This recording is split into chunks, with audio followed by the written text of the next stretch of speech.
ของธรรมดาก็ได้นะลอง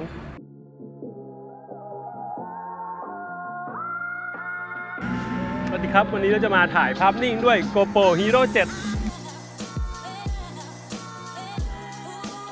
วันนี้เราอยู่กับโมมินนะครับที่ปัจจุบันจะลองถ่ายด้วย GoPro นะภาพนิ่งเป็นยังไงบ้างเพราะทุกทีเราถ่าย GoPro ถ่ายเป็นวิดีโอ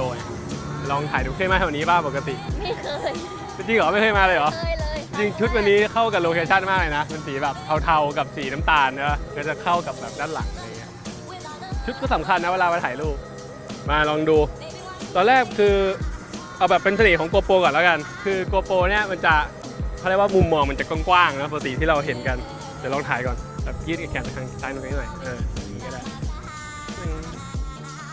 ตัว GoPro นะครับเวลาถ่ายออกมาปกติเนี่ยมันจะมีความโค้งของเลนส์เนาะแต่ถ้าใครที่ไม่ชอบนะครับก็สามารถปรับได้เป็นโหมดลิเนียร์ก็ได้นะครับภาพก็จะดูตรงขึ้นมาทันทีเลยวันนี้เราก็ถ่ายแบบระหว่างทางเดินไปเรื่อยๆนะแบบปกติครับให้มันเป็นเหมือนแบบชีวิตประจำวันเวลาถ่ายรูป GoPro เป็นกล้องที่แบบพกพาง่ายนะเล็กๆมุมอย่างนี้ก็ได้นะยืนกับอะไรเขาเรียกว่าอะไรนะแผงไฟเสาไฟนี่เหรอไฟช็อตตัวนี้แหละ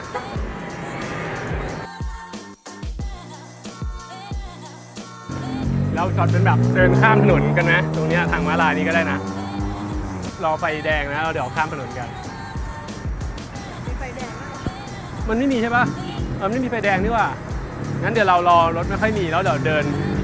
คู่ไปแล้วก็ถ่ายภาพนิ่งแบบเราตั้งเป็นแบบเบิร์สโหมดนะเข้าไปตรงโหมดของภาพนิ่งนะเราเลือกเป็นโหมดเบิร์สจะเป็นโหมดรัวแล้วก็จะได้แบบถ่ายแล้วได้รูปใหม่แบบให้เราเลือกเพราะว่ามันต้องดูรีบๆนิดนึงตัว Burst Mode ของ GoPro 7 นะครับสามารถทำได้30รูปต่อ1วินาทีแปลว่าเราสามารถเลือกรูปได้เยอะมากๆเลยครับเป็นการถ่ายที่ หวาดเสียวที่สุดละเดินเลยตัวไปชนีย์กลางมาหน่อยจะเป็นร้านโฟโต้คลับตัวนี้ก็เป็นร้านล้างฟิล์มนะร้านก็ดูสวยนะเป็นแบบวินเทจหน่อย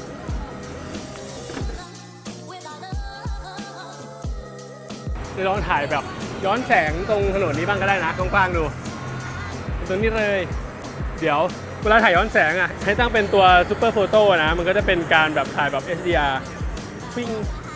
ลองถ่ายดูมันก็จะเก็บแสงส่วนสว่างกับส่วนมืดได้ดีขึ้นนี่เลยโอเคคือโหมดเนี้ยมันจะถ่ายคล้ายๆหลายๆช็อตแล้วมารวมกันอ่ะเราก็ต้องเผื่อระยะเวลาชัตเตอร์นิดนึงไม่งั้นภาพมันจะสั่นนะก็ถือนิ่งๆไว้แล้วก็ถ่ายได้เลยถ่ายกับของธรรมดาก็ได้นะลองเนี่ยถ่ายกับเราเทลผ้าเลยวะผ้าสแลนเหรอเนี่ยนั่งบนนี้ก็ได้ชึบมีตรงนี้แข็งแรงอยู่จะมาโหมดถ่ายภาพมีให้เลือกเยอะมากเลยนะเมื่อกี้เราลองถ่ายไปหลายๆแบบดูแต่ที่ชอบก็คือโหมดปกตินี่แหละ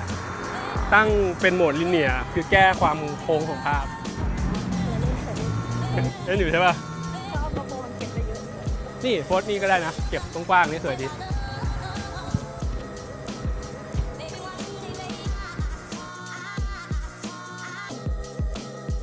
มุมนี้ก็ถ่ายสวยนะย่านแถวเจริญกรุงบางรักอะไรเงี้ยเดินถ่ายรูปแบบสบายอ่ะถ้าเกิดใครมีเวลาว่างครับแบบครึ่งวันหนึ่งอ่ะมันถ่ายตัวนี้สนุก1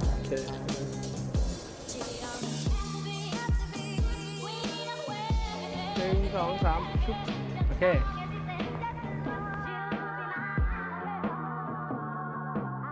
เจอตรงนี้ประตูแบบ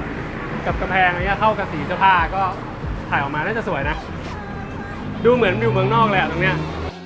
GoPro ก็เป็นกล้องตัวหนึ่งนะครับที่เหมือนเพื่อนของเราเลยสามารถไปลุยกับเราได้ทุกเวลานะไม่ว่าจะเป็นบนบกไปในน้ำนะครับจบแล้วนะครับสำหรับคลิปรีวิว GoPro Hero 7 แบบภาพนิ่งนะก็อย่าลืมติดตามไปจีมินได้ทาง I am ไม่ได้ติดต่อหนูค่ะเจอกันคลิปหน้าครับ